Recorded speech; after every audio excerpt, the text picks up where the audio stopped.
Haay kabajamtoota daawwattoota keenya nageenyi koo kan jaalalaa kan kabajaa bakka jirtan maratti isiniif haa ta'u akkam jirtu nagaa keessanii daawwattoota keenya nagaa koodhaa galanni waaqayyoof haa ta'u har'as egaa viidiyoo haaraadhaan walitti deebinee jirra. Viidiyoo har'aa keessatti immoo gaafii ciccimoo gaafii lamaan gaafatame gaafii sanaaf immoo deebii isiniif qabadhee dhufeera. Maarree agaduma sagantaa kiyyaatti eessayyuu dhaqina na duukaa bu'a. Gaafiin egaa isin na gaafattanii waa'ee jireenyaan wal qabateeti. Keessattuu waa'ee lafaa fi waa'ee manaa ilaalchiseeti gaafii isin na gaafattanii. Akkuma egaa kaleessa viidiyoo koo irratti dubbadhee shamarran biyya Arabaa kamuyyuu shamarran kaayyuuti. Kaayyuudhaaf manaa baatee mul'ata ishii galmaan ga'uu maatii ishii jijjiiruu mataa ishii jijjiiruu fi kan biyyaa baate. Kanaaf egaa deebii kanallee dhugaa dubbachuudhaa fi ariifadhee akkan deebisu kan na godhee dhiira miti jechuudha kan na gaafate biyya Arabaarra osoo hojjettuu haalan gaafii kanatti dhimmamtee waan na gaafattee fi anis immoo bira hin darbu dirqama waanan keessa darbes waanan amma beekurraayis deebisuun qaba kanan jedhuuni viidiyoo kana waraabaa jira. Egaa isinis isin fayyada jechuudha. Gaafii namni tokko gaafatee hunduma namaatiif ta'a jechuudha deebiin isaa. Kanaaf egaa gaafiin an gaafatame jalqaba irratti obboleettiin tokko maal jettee mana kee jalqaba haga dhumaatti qarshii meeqa itti fixxeedha.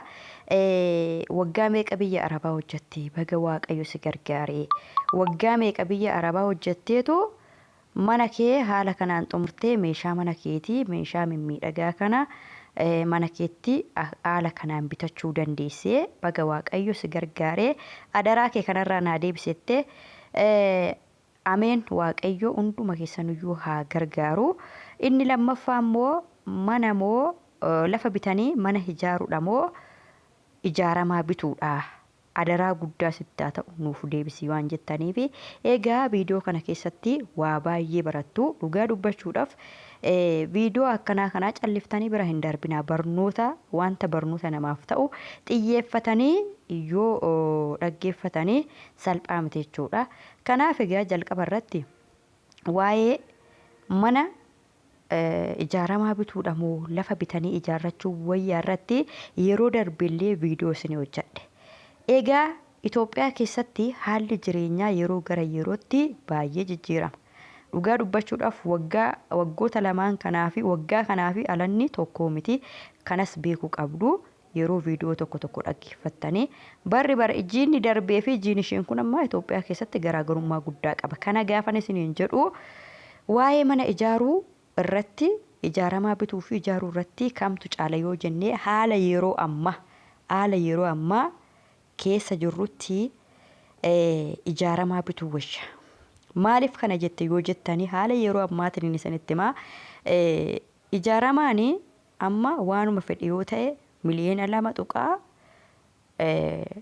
2.5 miliyoona sirriitti yoo asaaddafamuu baatellee 1.9 nuu hin bittu jechuudha kan kaartaa qabu yeroo ammaa kana.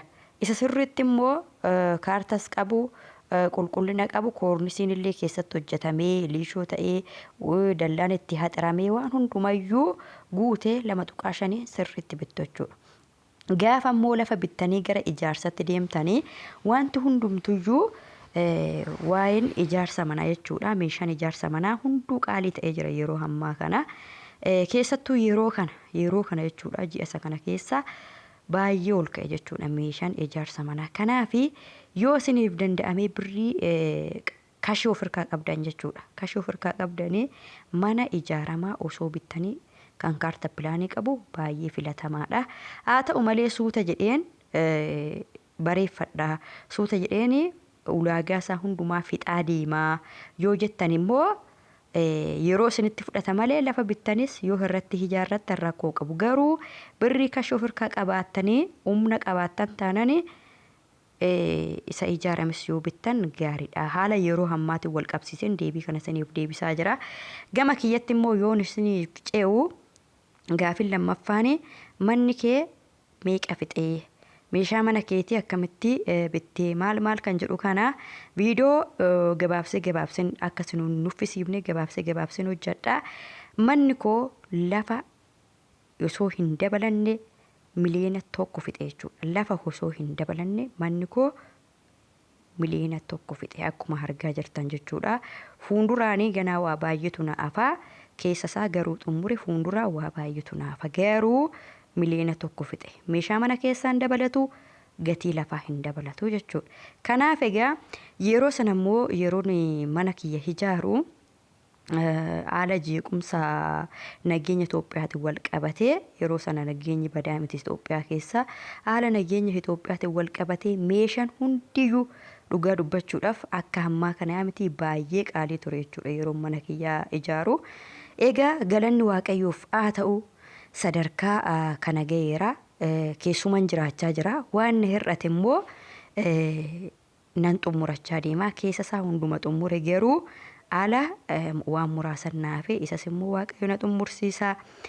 Kana fakkaata waan immoo gaaffii isinitti ta'e viidiyoo akkan isin hojjedhu koomentii jalatti yaada keessan barreessaa isiniin jedha daawwattoota koo baay'een isin jaaladha. Baay'een isin kabada.